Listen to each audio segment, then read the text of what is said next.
സംസ്ഥാന സർക്കാരിന്റെ ഗതാഗത നയത്തിനെതിരെ സ്വകാര്യ ബസ് ഉടമകൾ പ്രക്ഷോഭത്തിലേക്ക്. ഗതാഗത നയം അശാസ്ത്രീയമെന്നും പിൻവലിക്കണമെന്നും Kerala state private bus operators federation ഈ മാസം 25-ന് കോഴിക്കോട് പ്രതിഷേധ സംഗമം നടത്തും. വിവരങ്ങളുമായി ഗോകുൽ കെ വേണുഗോപാൽ ചേരുന്നു. ഗോകുൽ, സംസ്ഥാന സർക്കാരിന്റെ ഗതാഗത നയത്തെ ഇവർ എതിർക്കുന്നു. എന്താണ് ഈ നയത്തിലെ ഇവർ എതിർക്കുന്ന പ്രധാനപ്പെട്ട വിഷയം ഏതാണ് എന്നിവർ പറയുന്നുണ്ടോ? ഗോകുൽ. വിനോദ്, സ്വകാര്യ ബസ്സുകൾ കാലാകാലങ്ങളെ നടത്തിയിരിക്കുന്ന പെർമിറ്റുകൾ പുതുക്കി നൽകാൻ സംസ്ഥാന സർക്കാർ ഗതാഗത വകുപ്പ് തയ്യാറാവുന്നില്ല എന്ന പ്രധാനപ്പെട്ട വിമർശനമാണ് ഇപ്പോൾ ഈ പ്രൈവറ്റ് ബസ് ഓപ്പറേറ്റേഴ്സ് ഫെഡറേഷൻ മുന്നോട്ടേക്ക് വെച്ചിട്ടുള്ളത്. അതായത് 15 വർഷങ്ങൾക്ക് മുമ്പ് 34,000 സ്വകാര്യ ബസ്സുകൾ ഉണ്ടായിരുന്നത് ഇപ്പോൾ വെറും 7,000-ആയി ചുരുങ്ങിയ സാഹചര്യമാണുള്ളത്.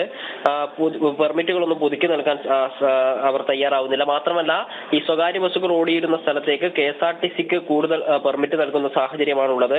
ഇത്തരം വിഷയങ്ങളൊക്കെ മുൻനിർത്തിക്കൊണ്ടാണ് ഇവർ സമരത്തിനൊരുങ്ങുന്നത്. അതിന്റെ ആദ്യഘട്ടമായിട്ടാണ് 25-ാം തീയതി കണ്ണൂർ, കാസർഗോഡ്, വയനാട്, മലപ്പുറം, കോഴിക്കോട് എന്നീ 5 ജില്ലകളിലെ ബസ് ഓപ്പറേറ്റർമാർ കോഴിക്കോട് മുതലക്കുളം മൈതാനിയിൽ ഒരു പ്രതിഷേധ സംഗമം സംഘടിപ്പിക്കുന്നത്.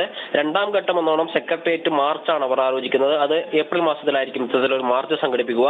3ാം ഘട്ടമായിട്ട് ഈ വിഷയങ്ങൾ ഈ സമരം നടത്തുന്നത് കൊണ്ട് അല്ലെങ്കിൽ പ്രക്ഷോഭം സംഘടിപ്പിക്കുന്ന സാഹചര്യത്തിൽ സമയത്തൊന്നും അവസാനിക്കുന്നില്ല എങ്കിൽ 3ാം ഘട്ടമായിട്ട് ബസ് നിർത്തിയിട്ടുകൊണ്ടുള്ള സമരത്തിനും അവർ ആലോചിക്കുന്നുണ്ട്. നിരവധി ആവശ്യങ്ങൾ മുന്നോട്ടേക്ക് വെക്കുന്നുണ്ട്. കാലങ്ങളായി സർവീസ് നടത്തിക്കൊണ്ടിരിക്കുന്ന സ്വകാര്യ ബസ്സുകളുടെ പെർമിറ്റുകൾ ദൂരപരിധി നോക്കാതെ തന്നെ പുതുക്കി നൽകണമെന്ന് ആവശ്യപ്പെടുന്നു. അതോടൊപ്പം തന്നെ ഈ വിദ്യാർത്ഥികളുടെ കൺസെഷൻ 2011-ലാണ് അവസാനമായിട്ട് വിദ്യാർത്ഥികളുടെ കൺസെഷൻ പുതുക്കിയത്.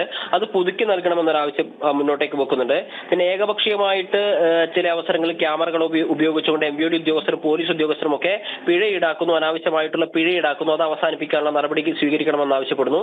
KSRTCയെയും സ്വകാര്യ ബസ് വ്യവസായത്തെയും ഒരുപോലെ സംരക്ഷിക്കുന്നതിനാവശ്യമായിട്ടുള്ള ഗതാഗത നയം രൂപീകരിക്കുക തുടങ്ങിയ ഒട്ടനവധി ആവശ്യങ്ങൾ ഉന്നയിച്ചുകൊണ്ടാണ് ഇപ്പോൾ ഇവർ പ്രത്യക്ഷമായിട്ടുള്ള പ്രക്ഷോഭത്തിലേക്ക് വരുന്നത്. 3 ഘട്ടത്തിലായിരിക്കും പ്രക്ഷോഭം. ആദ്യഘട്ടത്തിൽ 25-ാം തീയതി ഒരു പ്രക്ഷോഭ സംഗമം, 2ാം ഘട്ടത്തിൽ സെക്രട്ടേറിയറ്റ് മാർച്ച്, 3ാം ഘട്ടത്തിലായിരിക്കും ഈ 2 ഘട്ടങ്ങളിൽ നടത്തുന്ന സമരത്തിൽ പ്രശ്നത്തിന് പരിഹാരം ഉണ്ടായില്ലെങ്കിൽ 3ാം ഘട്ടത്തിലായിരിക്കും ഈ സ്വകാര്യ ബസ്സുകൾ നിർത്തിയിട്ടുകൊണ്ടുള്ള സമരത്തെക്കുറിച്ച് അവർ ആലോചിക്കുക. വിനോദ്. അതെ, വ്യക്തമാണ്. സംസ്ഥാനത്തെ സ്വകാര്യ ബസ് ഉടമകളാണ് സംസ്ഥാന സർക്കാരിന്റെ പുതിയ ഗതാഗത നയം അവരുടെ പ്രവർത്തനങ്ങളെ ദോഷകരമായി ബാധിക്കുന്നു എന്നുള്ള നിലയിൽ അവർ പ്രക്ഷോഭത്തിലേക്ക് നീങ്ങുകയാണ്. വിവരങ്ങൾ നൽകുകയായിരുന്നു ഗോകുൽ കെ വേണുഗോപാൽ.